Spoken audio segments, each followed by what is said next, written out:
Welcome back to episode 3 of the 643 podcast presented by Thirsty Goat Entertainment. My name is Taylor Shaw, and oh, you didn't know, your ass better call somebody. This man right here, he goes by the name of Blakey Biceps, and his arms are so big, he can't even turn to wipe his own ass.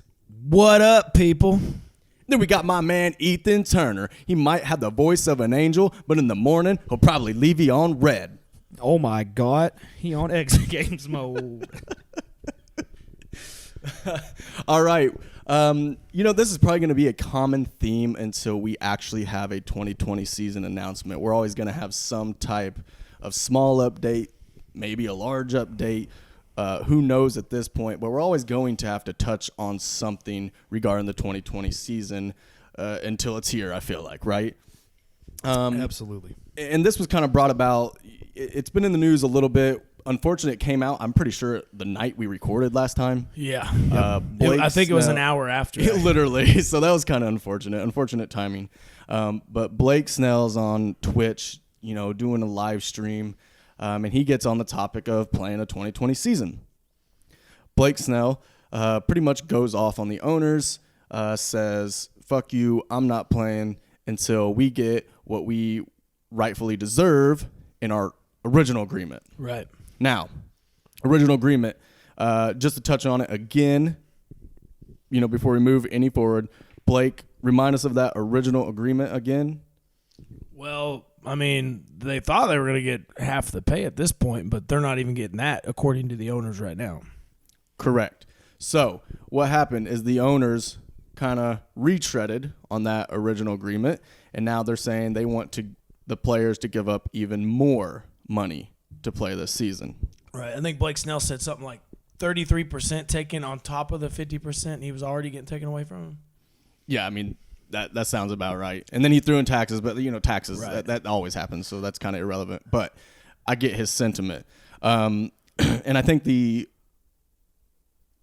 overwhelming reaction that I saw right at the beginning was the classic fans jumping down the players' throats. Yeah. Saying, shut up and play. I was one. Right. And it's easy to do that. It really is. I think the thing about it for me, though, I think the biggest mistake I made was listen to what Blake Snell before I listened to anybody else's opinion. Right. What he said kind of pissed me off. He goes on this big rant, and he kept, he's talking about the coronavirus and how he's worried about playing. And then he calls it the Rona. He said, I'm going to get the Rona. And I'm thinking, all right, Blake, by you calling it the Rona, you're downplaying the virus. And then at the same point, you're saying, I got to get mine. So I don't think you're so much worried about the virus as you are getting your money. So his video, he kind of rants all over the place. That makes sense. And then he goes on and says, mentally, I'm thinking about next season. And that really threw me off because, let's be honest, we won a season this year. What do we do? What's he going to say when he's got a +7 ERA? And he's like, oh, well, this season kind of threw me for a loop. I didn't think we were going to play. Really? Because we got you on video right now saying that mentally you're thinking about next season. We want baseball this season, and you better get your ass ready because it's going to happen. Facts. Absolutely. And then it's very easy for fans to have that initial reaction. It's shut up and play. And I just think in a general sense, I don't really understand where that kind of comes from because there's two different realms. Obviously, you have baseball players who are playing a game that they love, but they're getting paid for. Right. And then we as fans, a lot of us, we're blue-collar, middle-class workers, right? Right. Yeah, we're not making $100 million. I mean, that's the majority of fandom in basically any sport, really. Well, and these players, they could sit out this year, and financially, they're not really going to be affected a whole lot like we would. Could you sit off work for a year? Absolutely not. No. I don't like missing one day a week. And that's, I think, where some of that comes from. Exactly. Because they get this whole entitled, belief behind them. Exactly. And the kind of comparison I want to make, just to make it clear to where I'm kind of stemming all of my thoughts from, is us fans, we are like the labor, the blue collar, the middle class, working class, right? Yeah. And our bosses and management and all that, those are the owners in our book. The players are just like us. They're the labor. They're the blue blue collar working middle class of that situation. Yes, they're millionaires. I get it. Yeah, but they're the still owners, the labor. The owners, billionaires. Exactly. And that's what I want to bring up is because as fans in any situation, NFL, MLB, NBA, we should be on the player side because that's us. That's us in that situation. Yeah. And then we're talking about, yes, the players are millionaires, but you said it correctly. We're talking about billionaire owners. Right. We should be attacking the billionaires. Why expect the players to take a pay cut when the billionaires had enough money in the first place to purchase $1 billion organization? So they have it. They've had it for a while. Why are we not attacking the billionaire owners to take a pay cut themselves and say, hey, here is $50 million that I'll forego it and I'll give it to my players. We're going to have a season because I'm going to give up money and I'm going to pay my players. Well, and the players had already agreed to give up 50% of their pay. Correct. But then and that was in writing. Back, you're right. They had already signed it black and white, and then the owners come back and go, well, that's not really going to work. And did you guys actually see what Trevor Bauer had posted? Yeah. On Twitter. The thread? The thread, yeah. I read it. Well, where he explained it is like if you were painting a house. The painting. Yeah. Yes. So this is where my That's what changed my exactly. mind. That's where I'm going. That's Did that where he put it into perspective to where I was like, okay, shit. Like the behind the scenes of what the owners were actually doing wasn't really brought up until I read this thread, and then that's when I was like, oh shit, this is like pretty serious. Right. Like they're not just sitting out because they're not making what they want to. They're not being little shitheads. Yeah. No. And here's Trevor Bauer's quote. I stole this off his Twitter just to explain it to everybody. He says, let's say you're a painter. A client who is renovating an apartment says he'll pay you $100,000 this year for your painting services. You agree, you sign the contract. So you expect to be paid $100,000. The client then experiences a fire, loses half their apartments. It's not your fault, but it's not the client's either. So you mutually agree that you will accept $50,000 instead of $100,000 as a showing of good faith. Then the client realizes they won't be able to rent as many of their apartments as they originally thought. So they propose that instead of paying you the $50,000, they'll pay you half of their rental income. You have no idea how much the rental income is, and they won't even disclose it to you. That's how he explained it to me. And once I read that, I realized, yeah, the owners are expecting the players to sign a contract without having any idea of what they're going to make. And the funny thing I thought was a lot of people were calling the players out on Twitter going, well, why did you guys leak this to the press? They go, what are you talking about? We didn't leak it to the press. It has been a proven fact that the owners leaked it to the press to allow the press and the fans to, look at the players as the bad guys, not the owners. And they had already said that the league made about an estimated $10.7 billion in 2019. If there's no baseball at all this year, they're going to lose estimated $4 billion. So as a business owner, pay your athletes. You could pay them 100% of their pay this year, and guess what? You're not going to lose $4 billion. That's correct. It's absolutely true. And I don't understand how so many people jump down the players' throats. Yeah.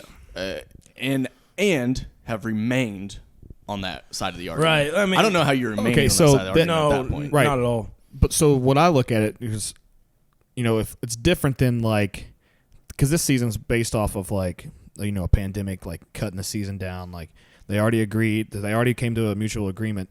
It's different than an NFL running back. Like take the Ezekiel Elliott thing, where he just set out because he wanted more money because, you're still playing a full season. They are very different situations. It's a different situation. And it's black and white what he is making. Right.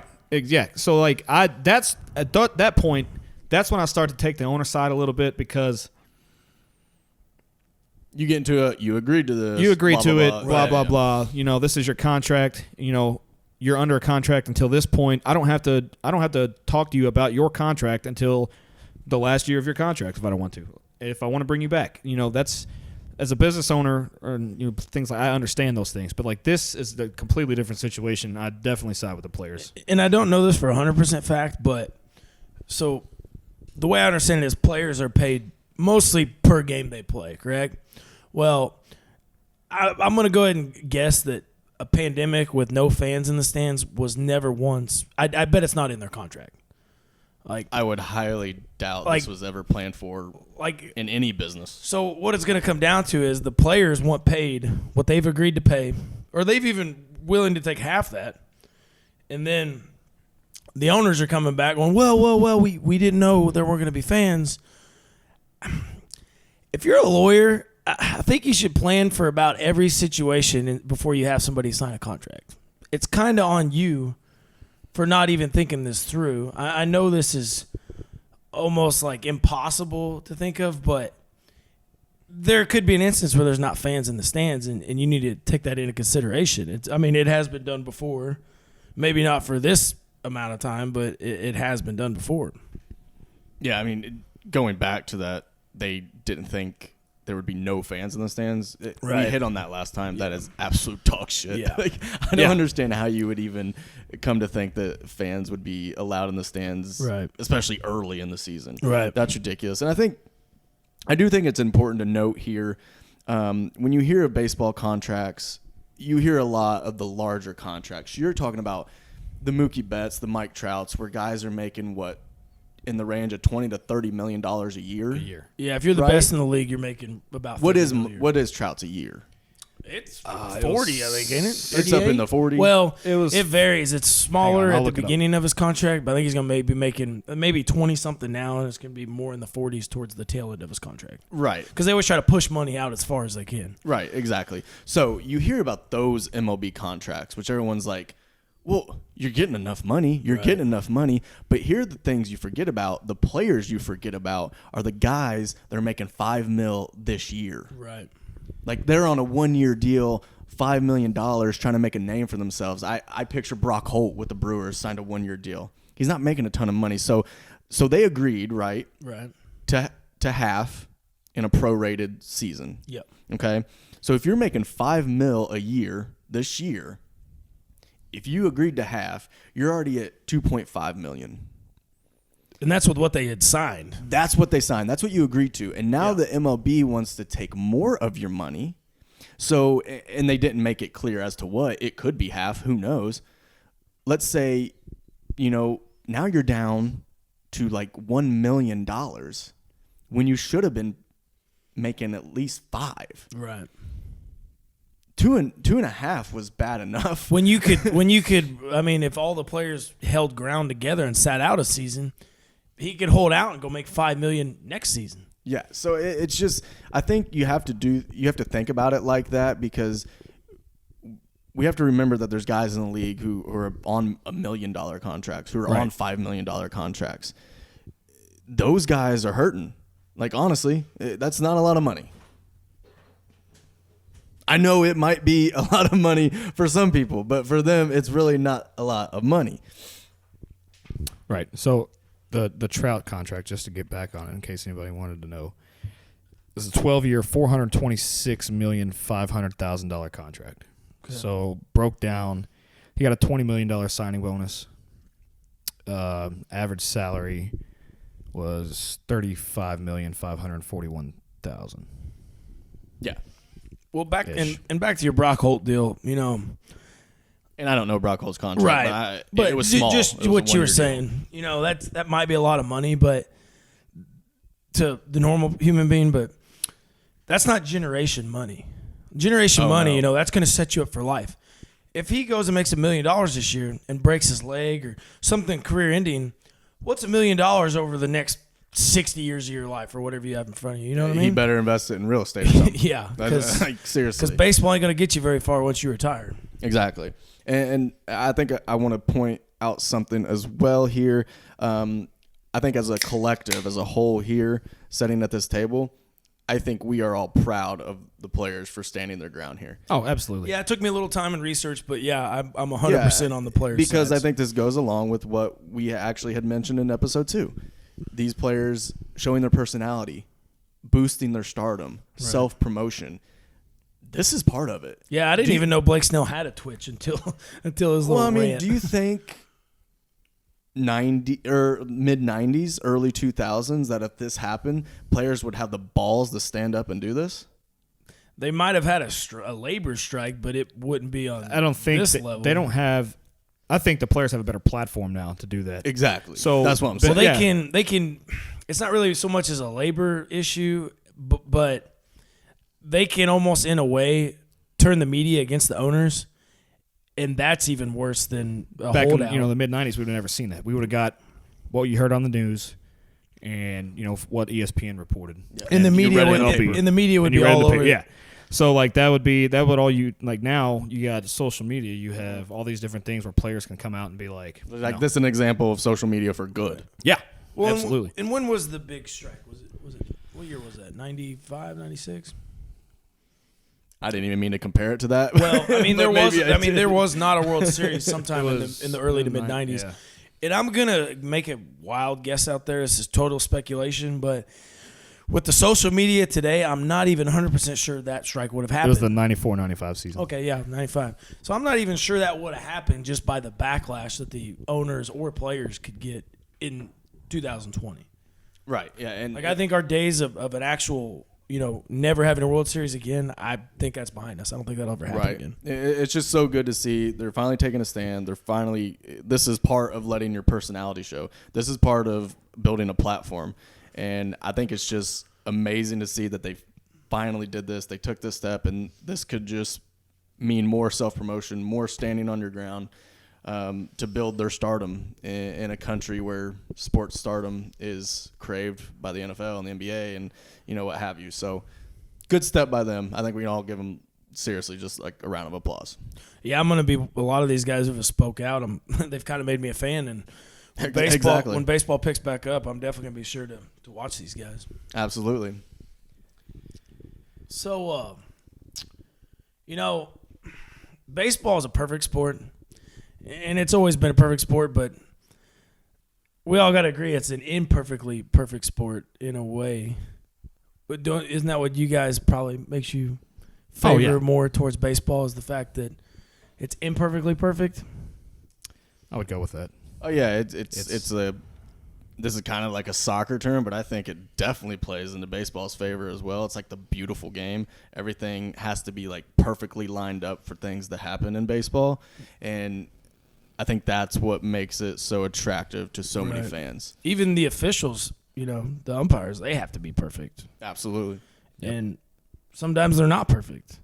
And that kind of brings up the instance of Armando Galarraga, who threw a perfect game. Well, asterisk a perfect game back in 2010, and he had recorded the first 26 batters, and on the 27th, Jason Donald comes up to bat for the Indians and grounds out, and he's thrown out by a mile, and this was 2010, pre-replay era, and Jim Joyce, who notoriously is one of the worst umpires in the history of Major League Baseball, calls Jason Donald safe, ruining Armando Galarraga's perfect game. And now Galarraga's coming out 10 years later and demanding that they change the record books to include him in it for throwing a perfect game, even though on paper it wasn't. Don't get me wrong. Jim Joyce was wrong. We all know that 100%. Everybody knows that. You watch the replay, it's not even close. Like, I don't know. He must have been watching some babe in the stands chewing bubble gum. I don't know, but he missed the call, and Galarraga no longer had a perfect game at that point. Retired the very next batter, too. Yeah. So I guess this brings up the point. Do you guys think that they should change it? Well, before we do dive deeply into it, I think it is important to note, good on Joyce. He screwed up tremendously. Yeah. Like, obviously, we all understand that. But good on him. He did come out right after that game was over Oh, yeah. and say that he fucked up. Yeah, if you actually get He into admitted it. If you Took get it on into the a chest. thesaurus and see the word fuck up, it actually has a picture of Jim Joyce next to it. But yeah, so just get that out there. Like, good on him. He got ahead of it. I don't think he had a choice though. No. Oh, You're in a no. terrible If spot. There was zero choice. You're in a terrible spot. But we all understand that was a perfect game. Yeah. Like, anybody who saw it live saw that was a perfect game. They know it's a perfect game. Anybody who goes back and watches it, they understand it's a perfect game. It was in the truest essence of the phrase perfect game. Without being a perfect game. Was a perfect game. Right. So, to me, what difference does it make to have it be changed in the books? Like, he has more notoriety for being the guy who got his perfect game blown than just another perfect game in MLB. That's kind of a point I was going to make was his game is more known for that blown call than it would ever have been known as an actual perfect game. We would have. I mean, I'm not gonna say we would forget about it, but when you hear the name Armando Galarraga or the name Jim Joyce, they go hand in hand, and you remember that game. I mean, yeah, because I was actually curious to see when the last perfect game was thrown, just looking at it today. Yeah. And I definitely thought there was one in between this one. The last one was King Felix in 2012. I thought there was another perfect game in between then and now. So it's just because, like, that one came to mind, Right. but then I was like, there's got to be another one. And I'll be honest, I probably couldn't have told you King Felix, but I could have told you Galarraga got his one blown. Yeah. Right. Right. Like, honestly. So yeah. You hear that name, you probably don't know shit about his career, but you know about that one. Oh yeah, instance. I saw it today. His career stats have got to be it's terrible. awful. Yeah. It was terrible. He was like, I don't remember what it was. His record was not very good. That was his only complete game the entire season. Maybe even of his career. Right. I would probably guess his career. I guess thanks to Jim Joyce, he had a career-defining moment. Absolutely. But, yeah, I mean, it doesn't really change anything if you go back in the books and change it. And then I do, in all the essence, vote no. You don't go back and, absolutely not. and change this in the books. And the reason you don't is because it's a slippery slope. It creates a tremendously dangerous precedent to go back and change this, because then what else do you change? It's the classic question. If you're going to go back and retroactively change stuff, then are we going back and changing the steroid era? Are we taking away Mark McGwire's home runs and Sammy Sosa's home runs and that 30 for 30 Are we doesn't going exist? back and are we going back and getting rid of the barman? I knew exactly where you were going. I mean, where are you going with this? We can call him out, and then the Cubs will actually go to the World Series. Is the Bonds home run record abolished? Does that not exist? Did the Astros not win the World Series in 2017? I mean, there we go. Honestly, that's a perfect example. There we go. Is that stripped? So if you change something like this, which I know, like, it would be an amazing story, and he'd get his perfect game, quote unquote, in the books. Yeah, and it would only. But it's dangerous. Yeah, and it's only a title he wants to his name. It does not change anything about his career. No. Baseball in general, and you know, it's not going to make him a Hall of Famer. no. It's not going to make Jim Joyce one either. No. My argument was always human error. It's a part of baseball. 100%. They're trying to push this electronic strike zone. And that goes back on the thing I was saying with baseball is imperfectly perfect. Right. So if you're not like, I've heard everyone complain about the electronic strike zone, saying no, there needs to be an umpire behind the plate. You know, human error is part of the game. That's what makes it fun. That's what makes, calls go this way, calls go that way. Like, you should never be able to argue balls and strikes on a replay. Like, I think that's just ridiculous. So if you're gonna account for human error that way, then I think human error needs to be accounted for on the umpires, no matter what call it is. Right, and I kind of, one of my points before was, I've said this like 10 times already, that baseball is imperfectly perfect. Well, unfortunately for the pitcher on the mound, that to throw a perfect game, the umpires have to be perfect too, perfect on your side, because there's even umpire. You got an umpire behind the plate. You want to know how many times I've seen a no-hitter or a perfect game going on right now, and there's a full count, and it kisses the corner of the plate, and they favored on the pitcher's side and called it a strike? What happens if you'd have called it a ball? I mean, do you know how many no-hitters have probably been lost because of a full count ball four called when it could have been called a strike? If that umpire's tight and he calls a ball, so be it. Yeah, I mean, it could be a strike. You talk talk about changing record books. If you even go back to even the 90s, which was like the most notorious time for baseball, to where if a pitcher was hitting his spots, it didn't matter if he was 4 inches off the plate. They were getting a strike called. Greg Maddux, Tom Glavine, those guys, they were notorious that they could always hit their spots. And if they were hitting their spots, like I said, it doesn't matter where it was thrown. If that catcher did not have to move his mitt, he was getting a called strike. It's just part of baseball. I mean, that's about all there is to it. The damage is done, and it's more remembered for what it is than what it could become. Yeah, absolutely. And I think he has to realize that. And this is kind of material, but, he did get awarded a vehicle for that. Right. I'm pretty sure it was like a brand new Corvette. Yeah. Or Camaro or whichever one it was. Did But Jim Joyce buy it for him? I don't know, but seriously, either the MLB or Joyce felt so bad. Joyce One should or have the at other. least he should have at least pulled a Carroll Shelby and like signed the dashboard for him or something. One or the other. That dude did get a new car out of it. Obviously, I know that doesn't mean much, but still, like, you're more remembered for the blown perfect game. Right. You got a car. What if he took it around a NASCAR track? Ooh. You think he'd win? No. No, because No. there's other guys out there who'd probably kick No. his ass. Well, What would happen was they'd probably like come to the line and there'd be like Right. A photo finish. and it would go the other way. right. And, hey, speaking of NASCAR, It's back. we are on this theme. Congrats to any sport. We're going to tell you, hell yeah, we love you. If you're a live sport. And we're going to compare baseball to you. We are that's all all in. we and have we're going right to watch now. every lap. We're going to watch every fight. But yeah, shout out NASCAR for coming back. Second live sport. So it had me thinking again, obviously, if we could put MLB players in a race car, who you got? And this perfectly comes our production company, Thirsty Goat Entertainment, known for Throttled Up Podcast, Dirt Racing, NASCAR.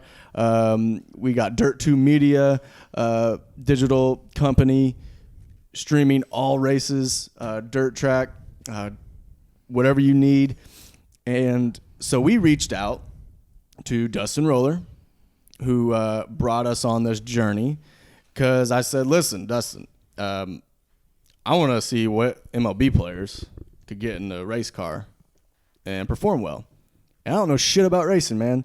So you're going to have to tell me what qualities in a baseball player would carry over nicely to the racetrack. So he informed me. He said the following. You have to have good hand-eye coordination. You have to have good stamina. And you have to have a don't give a shit personality. So, using those qualities, where we go? Who you got? What MLB player stepping into a NASCAR and winning a race? It's tough because personally, I believe none of them would be worth a shit. You know, you're probably very accurate there. But we're going to play this damn Yes. game. Actually, I got a couple that probably would be decent. So I gave this some thought. Do I want to go hitter because, you know, the hand-eye coordination type Yeah, thing? absolutely. Which, I mean, yes. But, and their stamina's up. They play, you know, full games. But then I started thinking more into the stamina thing, you know, starting pitchers. Because, I mean, their concentration, you know, different things like that. So I just decided I would go with two. You stole One of one each. of mine. I'm going to hurt you. I don't think I did. Good deal. I want to take Jack Flaherty from the Cardinals. Okay. Starting pitcher, just young guy, athletic as hell. Also, a tremendously gorgeous girlfriend. Yeah, I was going to say, that's a quality. as a I think that's NASCAR a thing. driver. You have to have a woman. You have to have a baby. by your side, and he's got one. Let me ask you this. Is he ugly and outkicked his coverage? No. He's a good looking dude. He's a Good looking dude. I could I definitely- feel like that's a NASCAR quality. You got to be yeah. ugly to have a smoking right. right. Jack Flaherty's one of those guys that's gonna have, you know, he's gonna have his suit unzipped, tied around his navel, and his babe hanging on his side. Yeah, I mean, an athletic guy, just going down that road, and like, he's one of those, like, he's not very adamant about his like not give a shit attitude, but I can definitely tell like the guy doesn't really give a shit, and that's like, you know, something that you want. Like, you just got to be able to go in there, and if you're gonna hit the wall, you're gonna hit the wall, and who gives a shit. Absolutely. As far as a hitter goes, I ruled out all the tall guys because, you know, tall guys usually don't carry over to NASCAR very well. They just. Yeah, I've never seen a 7-footer in NASCAR. Well, that was one of my things. Is I have like my personal thought here after, you know, Roller's advice is size plays a role. I mean, you can't be too big. No. You got to fit in a car. Yeah. I mean, so I failed at that aspect. Both my guys are pretty big dudes. So, like, you know, DJ LeMahieu out, Aaron Judge out. Stanton out. All those bigger guys. well, they get really injured too. I was gonna go Altuve, but I think he's too short. Like, he's just like couldn't that. see over the Can't see dashboard. over the Couldn't see over. Hey, what about a the booster wheel. seat? Yeah, you put a booster seat in there. So just based off of, you know, things like that, I would definitely probably take a shortstop. So if I was gonna go shortstop, somebody that doesn't give a shit, I'm gonna throw my boy Xander in there. Ooh, I like Xander it. Bogaerts. I like. He is a little tall. A little tall, He but is a little not tall, but like. I think he can fit. He's a middle infielder. He can't be too tall. Exactly. Yes, I love the pick. Love it. I do. And you know what? He's kind of like a silent assassin. Yeah. So like he just comes out of nowhere, spins you into a wall, and Yep. flips you off. See ya. Out of here. What you got, Blake? Well, I didn't really do the whole pitcher hitter thing. I got 2 pitchers, a couple of psychos for you. First one, and I base this off something differently than your criteria. I actually looked up the guys that had the baddest cars as far as baseball players. I mean, yeah. Well, You listen, can't that would You kinda can't make buy an sense. expensive car and be scared to drive it, you know. Right. So. It's kind of what I'm thinking. Why have a car that's got some balls if you're not willing to use them? So Well, I mean, this is pretty informative. You know, we're gonna find out MLB players who have some sick ass cars. there's a lot out there. I just went with 2. For starters, let's see, Justin Verlander. Oh. Yeah.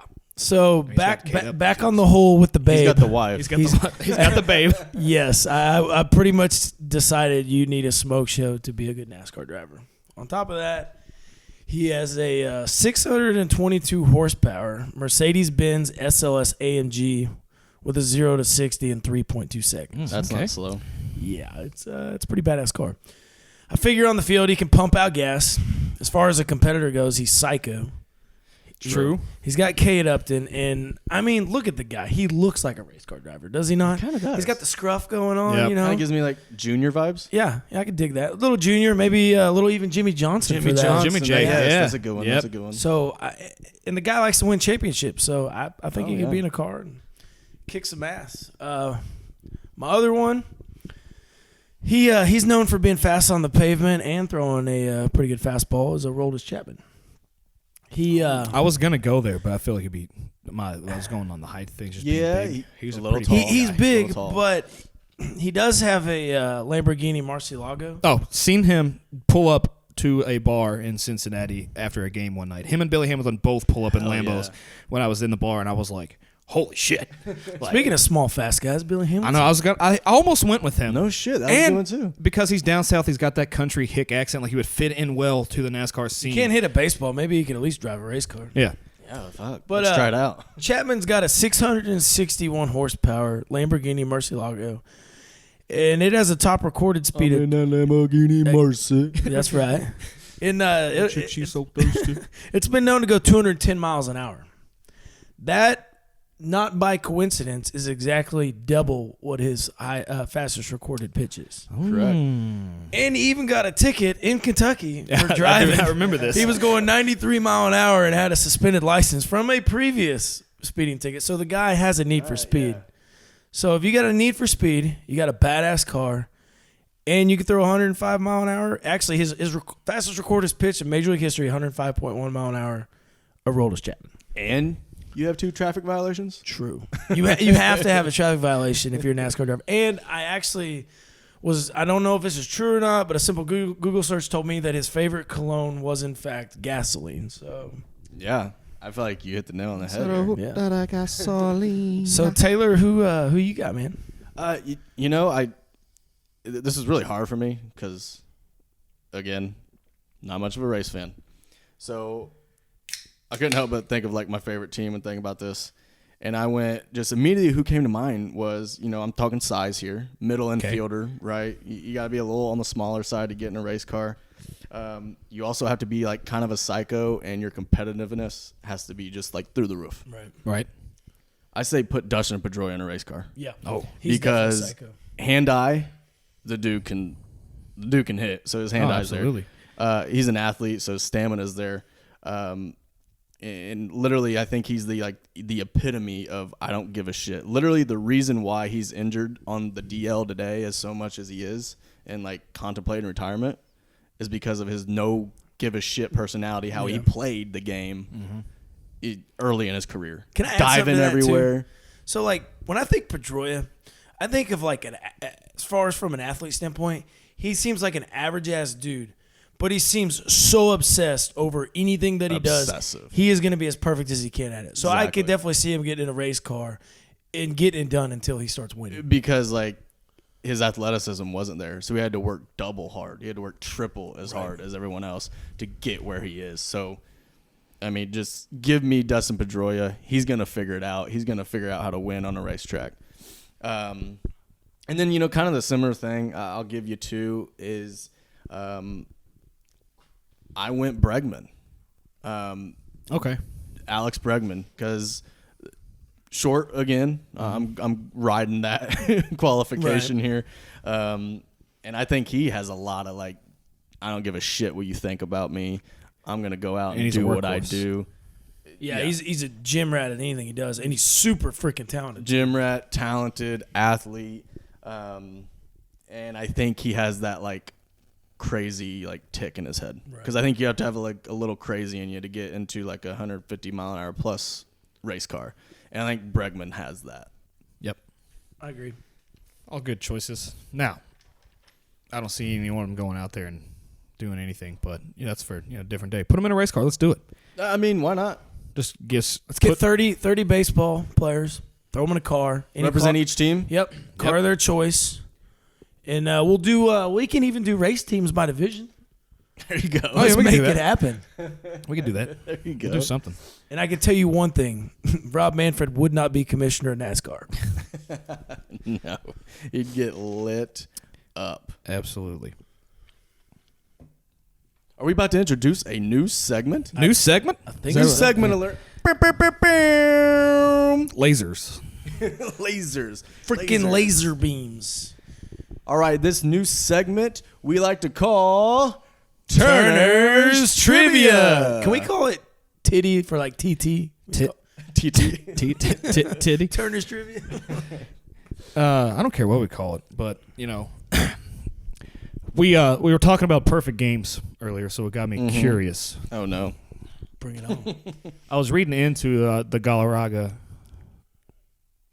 perfect game. That pitch was the 83rd pitch of the game for him. Okay, that's ridiculously low. Would have made it. No Hold doubt. on. Would have made it the second most efficient perfect game in history. Yikes. So there's going to be a couple parts to this. Okay. One, can you name the player? Okay. 2, how many pitches? And 3, can you name what team he played for? You are setting me up for failure. My goodness. The name you'll guarantee you probably won't get, but we'll go with it. Has he thrown multiple No. perfect games? No. Not even multiple no hitters. Are you? I didn't look into that. Okay. Dude, I might even give you someone who I was hasn't going thrown to a throw perfect Nolan game. Ryan out there, but I was know. gonna say the Okay, same, Because Nolan I Ryan. figured he's thrown the most. Surely out of 7 chances, he might have done it. Yeah. No. I was going to say Nolan Ryan. Yeah, no. Okay, that was my... So you're talking, this is probably someone who, really not. Who did he even play in- for? Can you tell us that first? I mean, there's going to be one of the. I'll give you. Yeah, I'll but give if you I a don't know hint. who played. I'll give you a hint. AL Central. Okay. So, Verlander, No. when he played for Detroit. No. I don't think he threw a perfect game. That was a good guess. Oh, I'm going to go Burley. No. It's not. Mark Burley. It's not anybody recent. I'll just throw that out What? there. Can you give us a year? I forgot to write that part down. Do you know the decade? Yeah, give us a decade. Well, his picture was in black and white. I can give you that much. Oh, I'm not getting this. All right, no tell us. shit. Your best bet's to probably just go to guess the pitch count. 72. I'm going. Close. Damn it. Very close. Was it in the 70s? 70s. 78, No, less. 75, Less. 74. 74 it was. Okay. 74 pitches in a perfect I game. bet it happened in 1974. The guy's name, Addy Joss, pitched for the Cleveland Indians. Yeah, when I got Eddie that. who? Addy. Addy? A-D-D-I-E. Like you're adding J-O-S-S. Addition? Yeah, A-D-D-I-E. I don't know why the hell you even wanted us to come up with the name. I just because I wanted to see. I just wanted to see. Just go on some Made me think for a wild minute. tangents about. Okay. Okay, so that was question 1. Boy. So I hate this game. So if anybody's going to a party, that's a damn good question to break out. Yep, absolutely. Okay, this one you all might do okay with. So I just wanted to just do a top 5 of something. Okay. Top 5 active players in OPS. And for those of you out there that do not know what OPS is, it's on-base percentage plus your slugging percentage. So on-base percentage is how many times you get on base. Okay. And slugging percentage is how many? So do you want, before we start rattling off names, do you want to like work on this together, Blake? Oh yeah, it's definitely something I was going to give you all to do together. So Okay. And I do want you to go in order 1 through 5. Okay, so let's get our players out there, then we'll order them. Let's knock off the obvious at 1. Trout.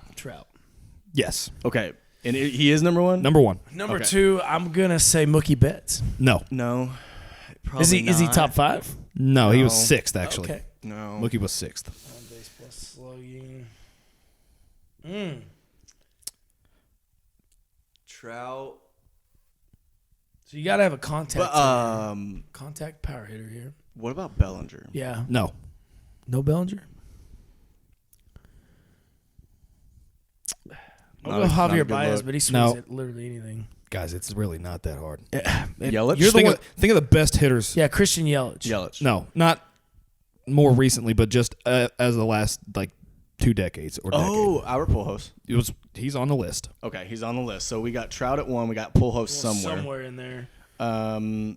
Yeah, expanding it maybe helped me a little bit. So we're gonna dip. Miggy Cabrera. Yeah, Yep, he's on the I was list. gonna say Miggy. Okay. He's on the list. He's on the list. Oh man, So there's we, 3. So we ain't even got 2 yet. Oh man. Well, he's not giving us where they are right now. I'm just We're just you're putting Trout's them in a one. pool. So we got 3 out of 5 at that point. Yeah, so we got Trout, Miggy, Pujols. You want a hint? Yeah, drop one.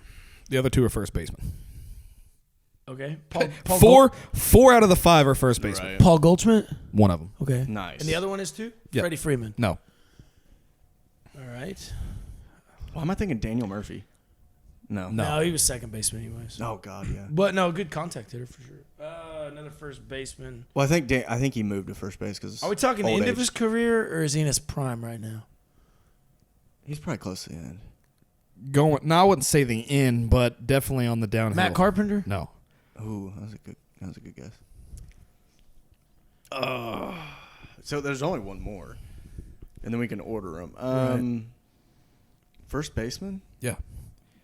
All right, give us division. No, because that'll give it away. It's the guy usually leads the league in OPS as an active player right now. Whoa. Cleveland Indians. No, What's his name?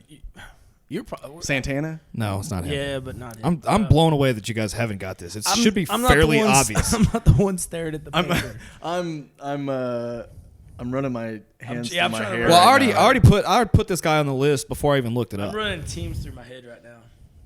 Well, now we're thinking too damn hard. Yeah. Yeah, you're did. literally overthinking. Um, One of the best hitters of our generation. yeah, but there's Pujols, there's Miggy. Those guys are done. Yeah, I'm blank. Okay, you're gonna have to give us some sort of hint. He doesn't play that far away. Oh, Joey Votto. There you go. Well, there's okay. a reason you had him on the list. Okay. Well, he's such like an unsung hero. Yeah, well, he's not a he's truly not a power hitter. He hits for contact. It just happens. And he puts it in to gaps. Put power. Yeah. Right. Okay, so now let's put it in order, Blake. We got Mike Trout is number 1. Right. I'm gonna say. You want to say Pujols too? Wrong. No, because his 10 years and the Angels have been terrible. That's true. I'm putting Votto at 2. Yep. Because he's a good contact hitter. I'm gonna go Goldschmidt 3. No. Okay. Miggy 3. Yeah, Yes. Miggy 3. Pools, not 4. So Goldschmidt. Goldschmidt Pujols. 4, No, Pools 5. Pujols, Opposite. Goldschmidt. Okay. Pujols, Goldschmidt. So Trout, So Votto, he- Miggy, Pujols, Goldschmidt. I'm not gonna lie. Okay. If anybody at home right now, go ahead and pull up Pulse's time just with the Angels, yeah, that's hurt him. and a you lot. would be surprised. You would be surprised he's even top 5 in anything. Yes. Right Yeah, now. he's not hitting very well. He should just. But not to take anything away from him, because like I said, his time in St. Louis is probably because that 2000 to 2010 dude, decade. freak, man. Lordy. Greatest right-hander we've seen. crazy. Lordy. All right, last was question. good. I like this that. one. That was Redeem, tough. redeem yourself on this one because this Wait, one we did pretty well. actually. Said no one ever. This one I'm not. I want you guys to write down your 3 answers on this one. This will be a little competition. We'll Oh well, we're For gonna this need one. a pen. or actually just give me your 3 answers No, whenever. phone notes. Okay. Technology. yeah, we're good, man. Got the. I will put a timer on it. I will give you 3 minutes Oh my God. to come up with your answer. All right. Actually, no. Let's do a minute and a half. Minute and a half. A minute and a half? It's really not that. This should be pretty easy. I'll tell you what. Once we get our 3, we'll just tell you when we're ready because I'm hoping. Okay. If it takes me more than like 30 seconds, I'm done anyways. 3 teams. Now pay attention to the question. Okay. 3 teams have won the wild card game and went on to win the World Series. I know one right off the top of my head. Name those teams? 3 teams.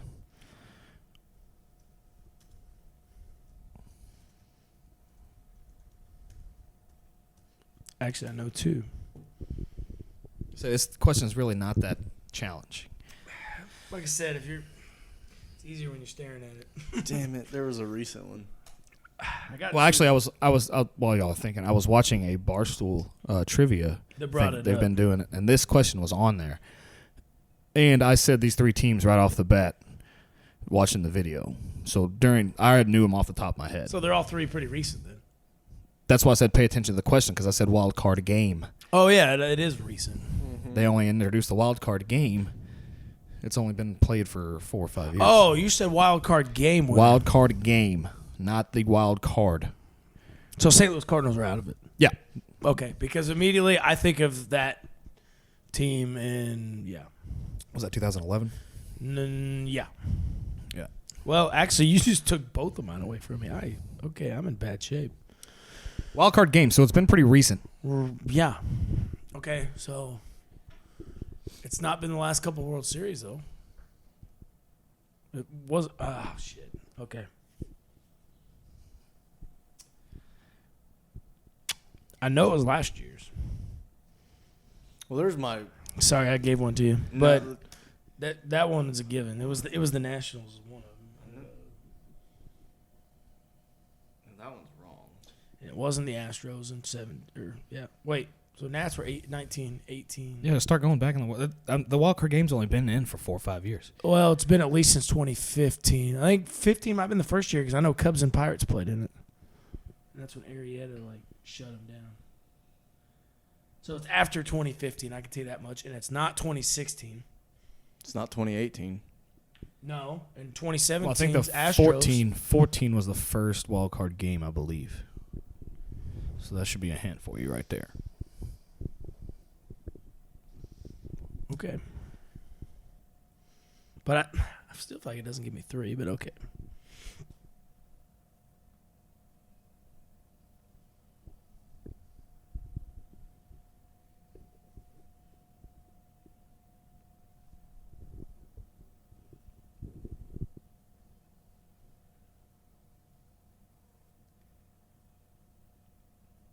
Boy, how much time we got?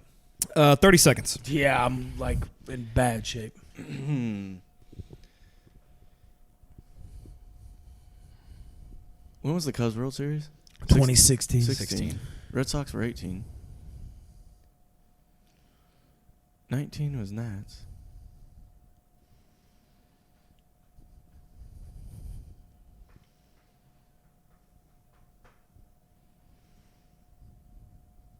Who?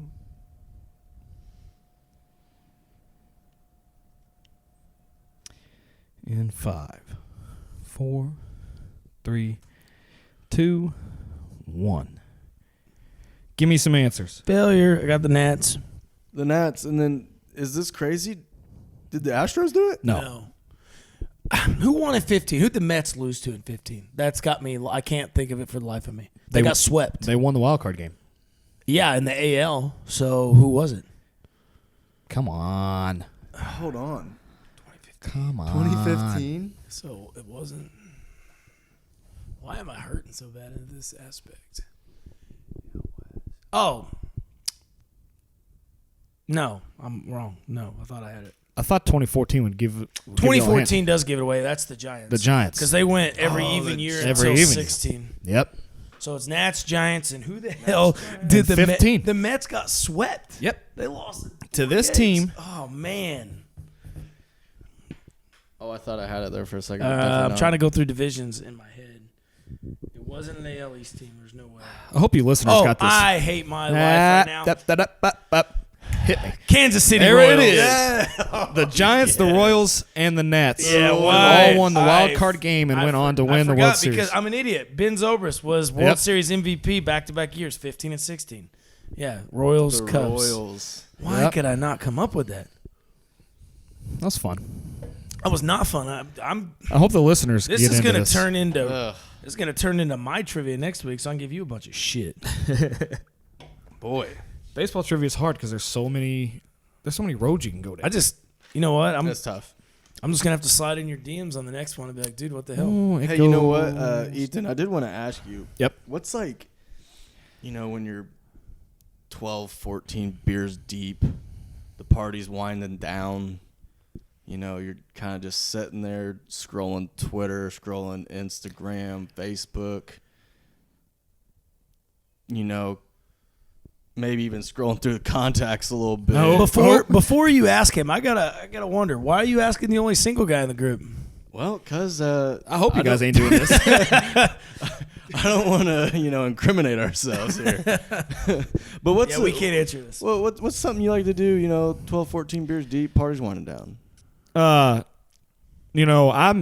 one of those guys that I'm head first Pete Rose in this shit right into the DMs. Slide the DMs, bitch! Sliding it in to the DMs, tossing fucking eggplant emojis, whatever I need to put in there. What's the batting average? It's sub ones. Sub ones. So he fails more than 9 out of 10 times. Sub ones. No Hall of Fame career there. No. He's safe! Introducing sliding in the DMs. I blame the beers. No, yeah, they throw you off your game. Yeah, so it definitely can't operate while intoxicated. Get your shit together, Bush Light. Oh, great. So, obviously, we want to thank everyone who did slide in those DMs. Give us some questions, comments, what have you. We're going to go through these here. For those of you wondering what this is, it is a new thing we introduced. We made a post a couple days ago about questions, baseball related or non-baseball related. Just anything you have for us here on the podcast, just give us, throw some questions in the DMs. We will get to them on the show. I don't care if you ask about food, beer. We don't care what it is. Anything. Interior design. I'll even give you a hint. 2 out of the 3 of us are gingers, and I won't tell you the one that's not. So, yeah, first question. E. Skilliam on Twitter. You guys gave your views on the mandatory designated hitter in episode 2. This is basically forcing the NL to play as the AL has for years. In lieu of that rule change, how would you guys react to the abolishment of a DH altogether and switching to an 8-man rotation, leaving the pitching position as well as the DH out of the batting order altogether? Would definitely change the dynamic of the game with strategies based around pinch hitters. I would say That's based off. Good question. That is a good question. Really good question. I think by 8-man rotation, he's basically saying an 8-man batting order. Yeah, I did read it verbatim. Right. Not rotation, 8-man Lineup. basically. Well, hitting, because you would still field 9 players. Correct. Right. So he's saying you filled 9, You Bat hit 8. but you hit 8. That won't ever happen. I don't want to sound like a dick, but I'm going to sound like a dick and say hell no. Yeah. Well, I think That's a hard no. I think we can all be in agreement. Hell no. But I do want to say it's a clever question. It is a clever It's an question. excellent No, question. it's a great question. Yeah, I mean, that's thinking outside of the box. 100%. Exactly. It's thinking outside the box. And it would, because he says it perfectly to wrap up his point, it would bring an incredible wrinkle to the game. About pitch where hitters. typical DHs and your other studs who will get in that lineup as a DH. Right. Yeah. They're going to be waiting in the wings for that one clutch moment. Yeah. That the manager looks at him like, Hey, grab it back, hey, kid. go get us 2 runs here. Go get us 3 runs here because the bases are loaded, or we got 2 guys on. That would be really cool to be like, go do it right now, because you don't have 4 at bats to warm up. Yep. Go do it Right now. That would be sick. That would be clutch cool. moment. Yeah, man. but I don't like to see positions removed necessarily. No. So I'm not gonna. I wouldn't go down that road. No. If there had to be a change, I would definitely be in favor of adding a DH instead of taking away a player in the batting order. I got to think about this, and I'm thinking, just off the top of my head, I was like, removing the DH altogether. I was like, no way in hell would the AL ever agree to doing so? And now I get thinking to myself, why the fuck would the NL agree on adding a DH? Well, they're pretty much not going to have a choice. I mean, it's good. It's happening now, but But yeah, it honestly, irritates me. clever question. Yeah, that's a good But the AL wouldn't do it because you have guys like Chris Sale that bitch about everything. Bitch about fucking wearing a jersey, cutting it up because he didn't want to wear it because they had. You know what's one? So he would be like, off? "Oh, I have to take fucking 6 cuts in a game. Oh, I don't want to do this every day." You know which one pissed me off the most was when Max Scherzer, who played his whole fucking career with Detroit Tigers, he goes and signs a fat ass contract to go to the Nats, right? Yeah. He gets to the NL and he's like, "Oh, this fucking non-DH, this is bullshit." I'm like, well, don't sign a fucking contract with an NL team, asswipe. There's a fucking solution to that. You take a little bit of a pay cut, you wouldn't have to worry about hitting a fucking baseball, would you, bud? Maybe he literally forgot. Yeah, apparently he didn't realize that was in his He must have looked out of his blue eye. And then you got Madison Bumgarner who goes, you know what, fuck it, man, I'll ride bulls in my free time and I'll hit dingers. I don't give a shit. Next question. Next question. Hey, this was an interesting one. An absolute direct shot from our production company, Thirsty Go Entertainment. Literally, the account Thirsty Go Entertainment sends me. Can we rate Taylor Shaw's manliness on a scale of 1 to 10? All right, let's have at it, boys. I want to know why the fuck they stopped at 10. Thanks. Appreciate that. Hey, Spin Zone. Well, it makes the gap look a lot less. This is true. Hey, I guess if he gets at least a 3, he's still a Hall of Famer, right? Bat 300. You're damn right. That's true. Hey, Spin Zone. I'm going to go ahead and give myself a 10.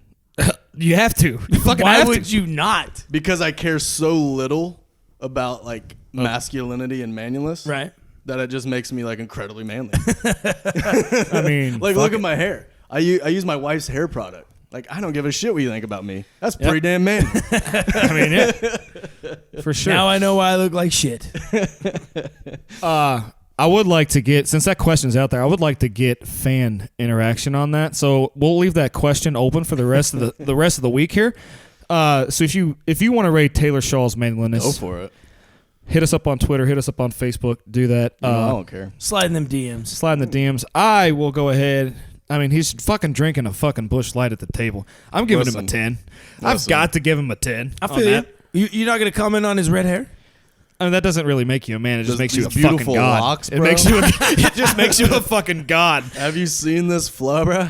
All right. You got the flow. You got the Bryce Harper flow.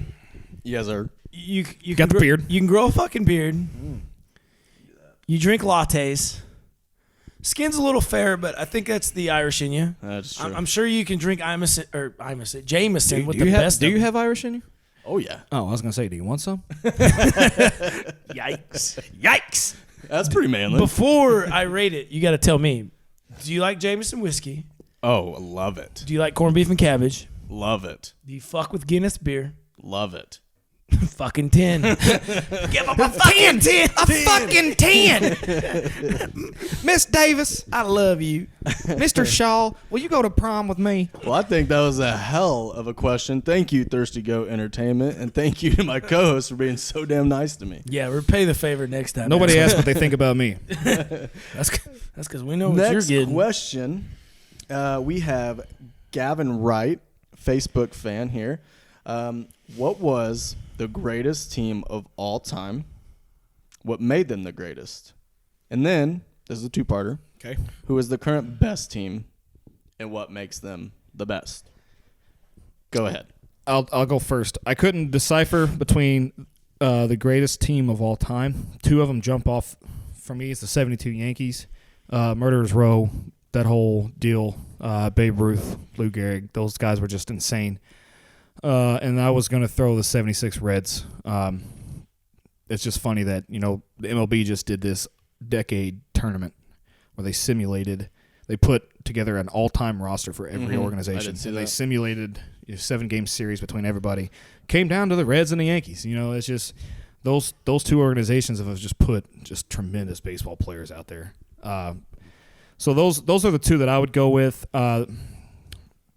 The 70, like the Murderers Row Yankees, they just destroyed. They killed the baseball. Same thing with the 76 Reds. They had, Pete Rose, Johnny Bench, like just great Hall of Fame players that they would just hit the piss out of the baseball.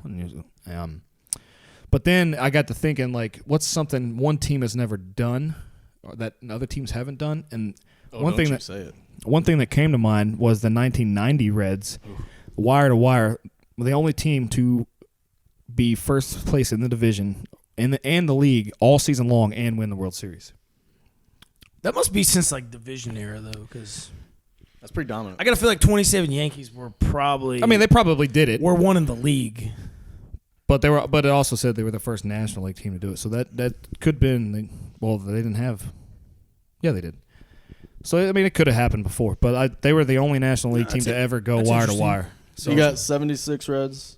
I would say the 7. If I had to pick one, I mean, I'm obviously biased here, but I would go 76 Reds. It was one of the teams that I thought of. Like, honestly. Apparently, I'm not being very biased here. I'm actually going to go with two teams that I don't like this organization. Two teams are really they're definitely good. 27 Yankees, that's a given.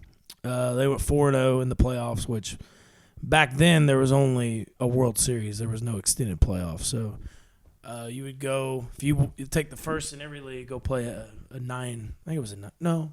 Yeah. I don't remember. It was more than it is now. It was more than 7 games. The Yankees swept the World Series. They had a plus 376 run differential, which is just freakish. I mean, that's incredible. That's crazy. Yeah, that's insane. A 3.20 team ERA, which if you're sub 4s, the game was different then. Let's be honest, but if you're sub 4s, you got a damn good team. And probably one of the most impressive things I've seen was a 3.07 batting average for the team. That means, on average, every player on your team is batting over 300. Which, if you want to revisit it, that's Hall of Fame numbers. Yeah, if you do that for a career, Hall of Famer. And then the next team I'm going to pick, not much different. Well, a little different, but 39 Yankees. The 39 Yankees were really good too, and we all kind of gawked at that 376 run differential. Well, the 39 had a 411 run differential, which is just freakish. If you're wondering what run differential is, it's how many runs you've scored versus how many you've given up. Yeah. So they outscored their opponents by 411 runs. Right. Which is insane. And then especially in the game of baseball. Yeah, and then their team ERA, which is earned run average, was 3.31, which once again is just stupid impressive. Batting average wasn't as good as the 29 team. It was batting average of 287, but I think even in today's era, that is like damn good. So 27 Yankees, 39 Yankees. Those are my top 2 teams. We got Taylor. I sat down and I looked up, some list of the greatest teams to ever do it. Saw all of those teams you mentioned. I even had notes written down. And I was so disappointed in myself while I was taking those notes. So I drew a big X through all my notes. And then I did a bunch of scribbles on my notes. I think I know he's going to pick. And what I wrote. I know where he's going. Were the 2004 Boston Red Sox. Because they're the only team in Major League Baseball history to come back 3-0 games in a playoff series. Only team to ever do it. Against Kevin two. Millar. Against 2. The dreadful New York Yankees. There we go. Goddamn Yankees. And Kevin Millar said it best. He said, "Don't let us win today. Because this is an important game for the Yankees. Because if they don't win, Pedro's coming back. And then Game 6 probably be Schilling. And then Game 7, you never know what's happened. Okay? And then you beat the Yankees, put them to bed, embarrass them in front of their children, their mothers, their wives, their aunts, and their uncles. And then you go on to the World Series against the St. Louis Cardinals. You embarrass them too, send them home. The only team to ever do it. Sweep, baby. 04 Boston Red Sox. Do something. Say something, baby. Let's go. Let's be honest. I was trying not to be biased here. I'm the only guy out of all 3 of us that didn't pick their team. Well, I mean, because the Cubs really haven't that many great teams. They're still one of the winningest teams of all time. Just throwing shots. Actually, and you talk about who you had coming up. Here we go. You talked about who you had coming up in 04. Well, the Cubs down 3-1 in the World Series against the Indians. Everybody outside of Cub fandom was like, "Oh, the Cubs are fucked." Well, you know what? Great series. I looked who was coming up to pitch for the Cubs. You know who was coming up to pitch for the Cubs? John Lester, Jake Arrieta, Kyle Hendricks. Put it in the fucking books. World champs. Who's your next team? Absolutely. Listen, that's it. No, that's it. That's what I wrote down. No, you have to, as what much I as wrote you don't down. want to pick a fucking Yankee. That's what I wrote He down. ain't doing it. Listen, you want me to be transparent? Sure. No. I'll be transparent as hell right here. I literally wrote down teams from that 98, 99, 2000 era Yankees, right? Right. I mean, Okay. that was back to back. Yeah, they were to good. back. Yeah. Probably best team in our lifetime as far as like a. And literally, 2-8. I looked up all their stats. I looked, obviously back to back to back's incredible. I couldn't do it. I just marked it out. I said, "You bastard, Taylor, you get rid of that shit." Nobody. Well, I was not picking a St. Louis Cardinals team. Because let's be you can honest. send that shit to the bank. Let's fucking be honest. Who are the two most hated fucking organizations at this table right here? Yankees and Cardinals. Fucking Yankees and Cardinals. Fuck those teams. Absolutely. Sorry if you're a fan of those teams. We'll try to not be biased and bring up a few good points. I'm sorry. Yeah, as you know, I might- as a I might as a be pro- gagging as I do it. professional, I shouldn't say fuck those teams. But fuck those teams. But as a podcaster who doesn't give a shit, fuck those teams. So let's go to part 2 on that question. Yeah, absolutely. Part 2 on that question: best current team. What makes them the best? I think Listen, we're all in agreement here at the table. Yeah. It would be the Dodgers as of right now. Dodgers. Yeah, it's Um, simple. They haven't won the World Series. It's weird. That's the one thing they haven't done. It's but weird. Uh, They dominated division. they dominate their division. They're in the playoffs every year. They're contending in the playoffs Every year. which is important. Yeah, so- and then I think it's just on paper too. They Yeah, went on to- paper right now, they they're went to, insane. I think 3 NLCSs in a row, like in the recent memory, like 15, 16, or yeah, either 15, 16, I mean, 17, if you or ask 16, them, 17, if you ask them, they were, the 17 World Series champions. Yeah, I mean, I get it. Because and the Astros Galarraga threw a cheated. perfect game too. Absolutely. Another thing on the Dodgers though, that pitching rotation is just like absurd. Yeah, absolutely. Kershaw's he can't win in, he's not proven to win in big games, but he's top 3 in our generation without doubt. And then the rest of the guys that follow are just, they're just behind. They're good. And then can we all agree Mookie Betts, second best player in baseball, just behind Mike Trout? Absolutely. Absolutely. Well, now he's in that lineup. We haven't got you just to, add a fucking superstar to an to, already to loaded an already lineup. Yeah. damn good team. Yeah. It's insane. So, yeah. If You're we- talking Bellinger, Peterson, Betts. I'm not Did even you say talking. Belly? Yeah, Yeah. yeah, Okay. Belly. Muncy. They're gonna hit. They're gonna break the home run record. Like they're smashing baseballs. Yeah, it's not. I don't even think it's not even a debate. If you don't think the Dodgers are the best team in baseball right now, you're smoking something. Yeah, and a future ace on. The dude would be an ace on any other team, but in a few years, Walker if, Buehler. Yeah, if you're newer, hands if you're down. newer baseball fans, keep an eye on Walker Buehler. That dude is. He's going gonna be. stud. He will be the Clayton Kershaw of baseball. In the Yes. next or Verlander, Scherzer. Absolutely. He's in that level of greatness. He's gonna be there. So insane. yeah, Dodgers. Next question, we have Corbin Baird, Facebook. He says, you mentioned that the number of high school draftees has declined. Has international players influenced this? I'll go ahead and just start it off, and I say I think 100% that's true. Oh, without a doubt. Do I think it's the only deciding factor? No. No, absolutely not. But I do think 100% the international players have consistently been increasing for several years now. And it's a simple math equation. They're taking the young opportunities away from the typical high school players that would get signed in those situations. Can I ask you a question off it real quick? Do you guys know which city in the entire world has produced the most Major League Baseball players? I'll give you a hint. It's not in the United States. Which city? Yeah. It's a specific city. I can't give you the country or that'll just ruin it. Probably Puerto the Rico? Dominican Republic. Or the deal?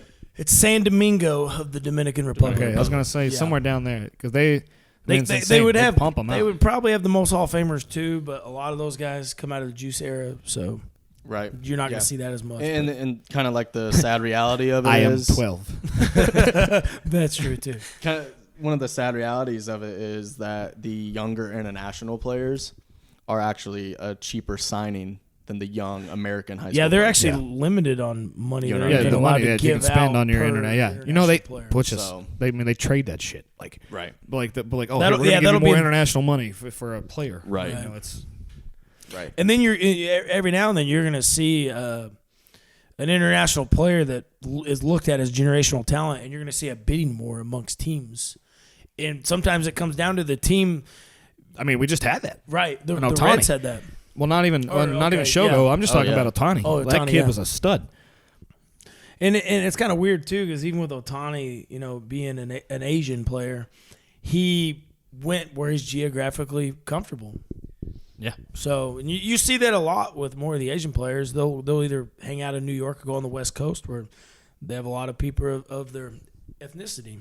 And Well, it's a lifestyle that they're used to. exactly. And other times it comes down to slot money, and usually it'll come down to your teams with the smallest payroll actually have the most international money available because they AKA stockpile it. The Reds. Hence the Reds. Just got Shogo. Yeah. Which Akiyama. once we get to play baseball, Shogiyama. Is that Shogo Akiyama. Shogo Akiyama. Dude, talk about some T-shirts. Oh, yeah. I'm buying a jersey. As soon as they go on Well, sale. not even jersey. I'm talking like the content. You can Oh, yeah. After the Shogo name. is So just- this was highly frowned upon, but I'll never forget when the Cubs. I'll try to get through this. They went and got Hisop Choi, a Japanese baseball player, as their first baseman, and they always had that Cub, and it had Harry Carey on it, and it said "Holy cow." Well, they put a Japanese bandana or a little bandana on his head, and it said "Hoary cow" and had slanted eyes. So that was either loved or highly frowned upon in Chicago. Yeah, I could see that. I see that both ways. Yes. I can see that both ways. Yeah. So Sorry, we got way off topic on Yes, that. we did. Yes, we did. Let's go to the last question we have. This is Dylan Strong via Twitter. He says, "What are the chances that I, as in Dylan Strong, could get Blake to do a whole episode on the St. Louis Cardinals?" Blake. That would actually be really easy. For instance, I could give you 11 reasons why I fucking hate the Cardinals, and I could add a lot more to that. But, yeah, we'll save that for another day. Dylan, I'm a nice guy. I really am. Hey, how many reasons can you give him? I can say one thing about the St. Louis Cardinals, technically two, Okay. but I'll just say one thing about the St. Louis Cardinals. Maybe it's a question. Do you still call us daddy? Oh. Got him. Oh. You definitely, if you're a Cardinals fan, you do not want to see your team play the Red Sox. No, that's that's it's just a nightmare. Yeah. An absolute nightmare. You ran into a buzzsaw twice. Oops. A team that just came back Did 3-0. Poppy hit a grand salami in St. Louis? Yeah, I'm pretty sure he did. Yikes. I'm pretty sure he did. The Cubs actually hang the W flag from the arches there. Not so often, but they'll do it. Hey. If Chris Carpenter wants to come back to Cincinnati, I'm quite sure Johnny Cueto will come back and kick him in the face again. Yeah, I would like to see that. So we will go to a segment we like to call This Week in Baseball. Hold up. Wait a minute. It's a chopper. it's some history. All right. So for this week, I'm going to start out with May 18th of 2004. Since we talk about perfect games and no-nos all the damn time, can you guys tell me who the oldest pitcher in MLB history is to ever throw a perfect game? Randy Johnson, 40 years old. Yeah, boy. Solid. Trivia that, bitch. That's why he's the director Yes, of trivia. that is why you come up with the question. So he joined the list that includes Cy Young, Jim Bunning, Hideo Nomo, and Nolan Ryan as the only pitchers to have thrown a perfect game in both leagues also. And on top of that, he created the most extended span between his first and his last no-hitters. He did his perfect game in 2004. His first no-hitter was in June of 1990. Hey. Yeah, boy. All right, Taylor. So, you're a Sox fan. Pedro's your boy, right? Love Pedro. In 2002, he became the 11th pitcher in AL history to throw an immaculate inning when he struck out the side on 9 consecutive pitches in the first inning. What a feat. It was against the the Mariners. One of them was a future Hall of Famer.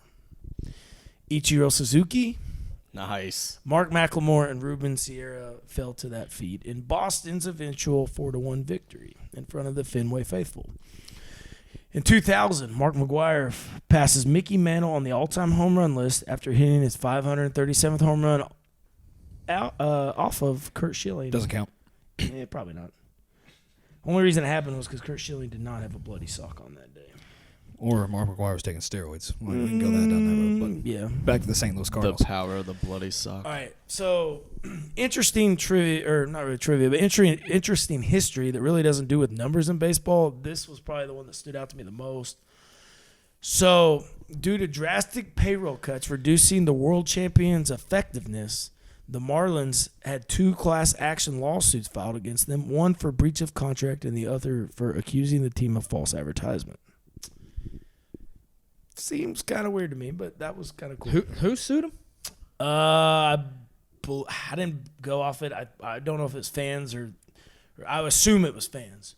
Season ticket holders probably. Yeah, that's wild. They had a world champion team built and basically reduced the cut, got rid of some players, and That's this incredible. though. Well, hell. It's kind of a little bit of history. You can for you. literally sue for anything. Right. So the Marlins, they're the only team in professional baseball to ever be perfect in the playoffs. postseason. Yeah. Mm-hmm. They went twice, won 2 World Series. All right. So in 76, Carl Yastrzemski Yeah. Yeah. played in his 2,293rd game wearing a Red Sox uniform, passing none other than. Ooh, what? Hold on. Repeat that. Repeat it. All right. So Yaz Yep. played his 2,293rd game in a Red Sox uniform. Okay. Was the franchise record. He went on to pass none other than. God, it wasn't Teddy Ballgame. Yes, sir. Oh my Teddy God. Ball Game. And then I he didn't go. think anyone ever And he passed wasn't. that. He wasn't done either. He went on to end up playing 3,308 contests for the Red Sox before retiring. That's a lot of games. 23 seasons, boys. This lot of day and games. age. Never see it. Nope. So May Not a chance. 19th of 2008. I know this sounds like we talk a lot of Red Sox. It just so happens they're an old franchise with a lot of history. Not biased. Taylor is actually the only Sox fan here. But John Hard to Lester argue. was 2 years removed from being diagnosed with non-Hodgkin's lymphoma. No hits the Royals in a 7-0 victory, becoming only the 3rd southpaw in Red Sox history to throw a no-no at Fenway Park. That sounds cool, but I think the coolest thing about this was that was also Jason Varitek's 4th career no-hitter as a backstop, Wow. gaining Damn. the all-time record in Hey, professional baseball. I think that says something. Oh, absolutely. about his catching qualities. Yes. Honestly. He can frame a pitch and he can call a pitch. I would guarantee that. Yep. Yeah, So- I mean, the pitcher has to execute, but you have to have a Right. game plan. Well, like the catcher's the brains. Oh, Yep, right. exactly. Yeah. So in 2004, breaking the record he had just set 2 weeks prior, Julio Franco becomes the oldest player to hit a pinch hit home run. The Braves' first baseman is 45 years old, 369 days when he accomplishes the feat. He is also the oldest player to ever hit a home run in the MLB.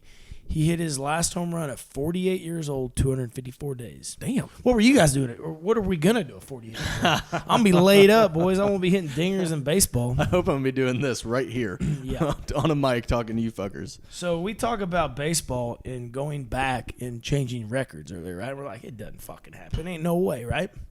Wrong. It does happen. Oh boy. In 2001, reversing the original decision, the Ilias Sports Bureau, Major League Baseball's official statistician, now lists Randy Johnson's 20K performance as tying a record.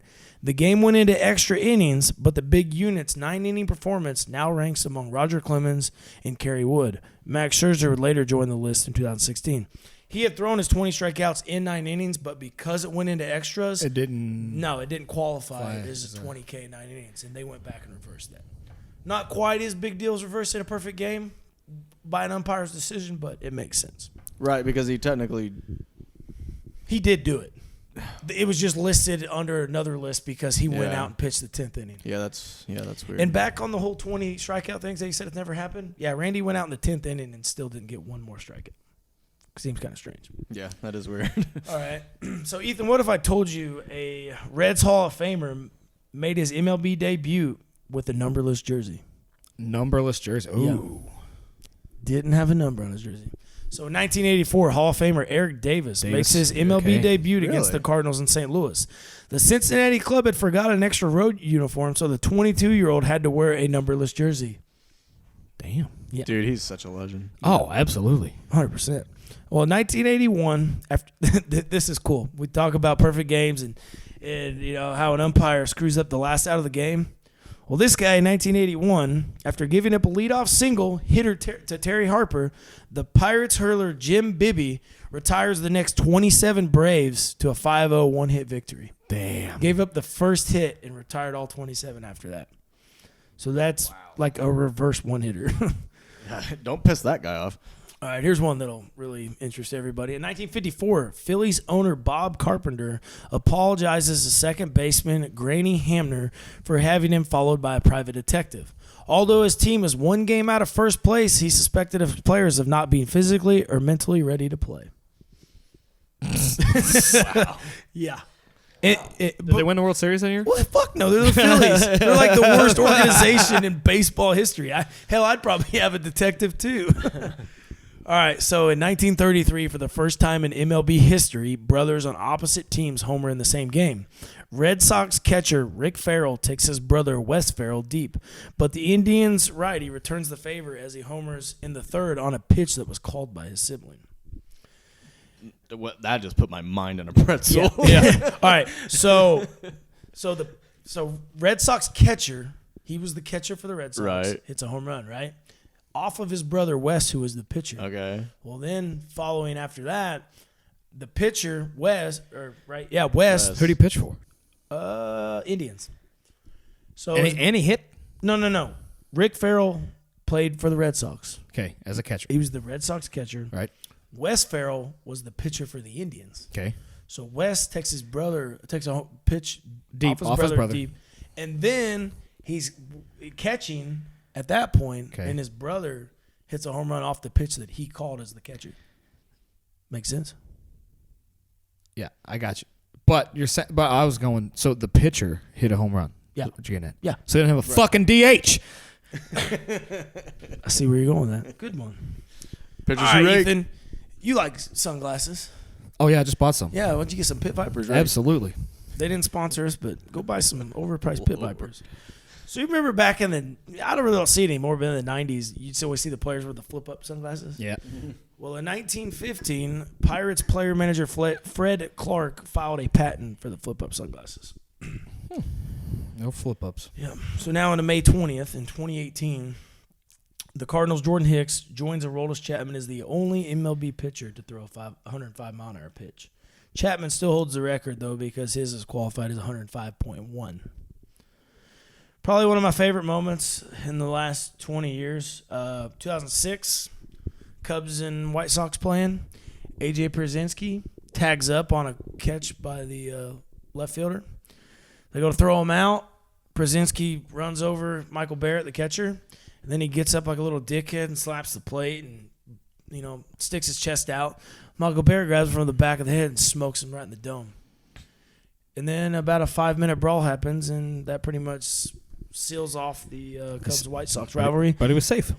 He was safe, and White Sox fans, you'll be glad to know that the White Sox did go on to win 7-0 at Wrigley.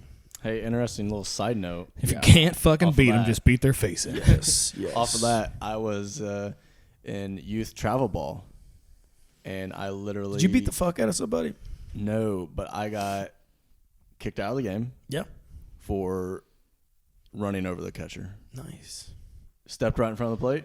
Oh yeah, because you Hey, see it Absolutely. as a kid. You see it, and you're like, annihilated oh shit, yeah, I'm gonna do that one day. And them. then, My parents were shocked. Hey, if you don't want hit by the train, get off the tracks, big boy. except for you have to slide. Right. So, yeah, I was...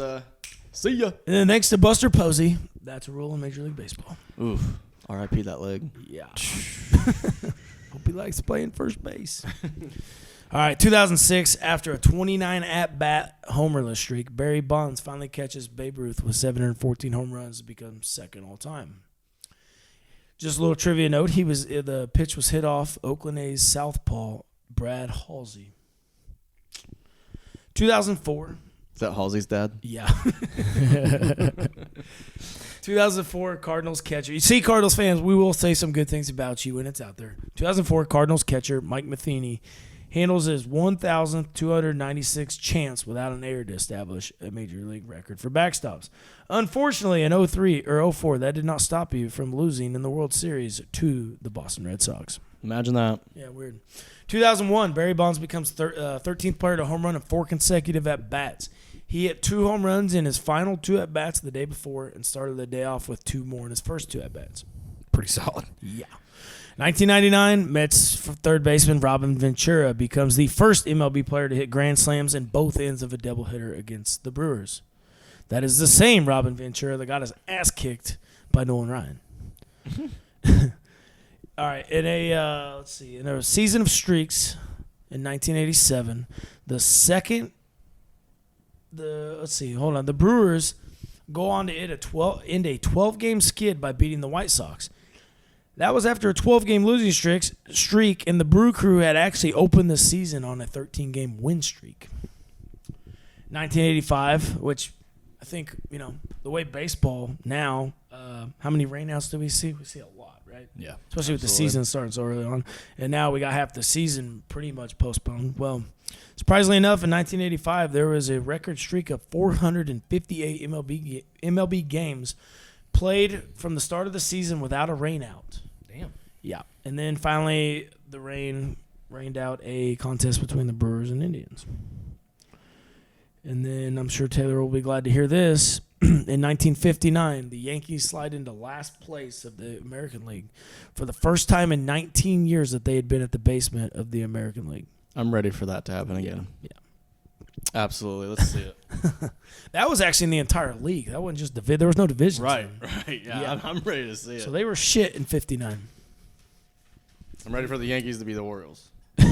Right. And that's all I got on history today. Thank you for listening to another episode of the 643 podcast. Obviously, like, follow, subscribe, rate, review. Drop questions. Slide in those DMs. Slide in the DMs. Tell us how right or wrong we are. Yeah, make fun of us for how bad we are at trivia. Shout us out on Twitter and, ran at us. Tell me I'm not manly. I don't give a shit. Cardinals, Yankees fans, give us some shit. Yeah, sorry about that, man. We really went in on you. That was a tough one on you this week. I'm not, but I'm gonna act like I'm sorry. But yeah, like, follow, subscribe, rate, review. Any lasting thoughts? Good episode. I liked it. Had a lot to talk about. Hopefully, we get to playing some baseball here pretty soon. Absolutely. I think I'm that's all we all want. officially convinced that with or without baseball, we can rant an hour a week. Yeah, we're already doing it. But we want baseball. Absolutely. That's all I got. Everybody else? Yeah, good. 643 podcast out.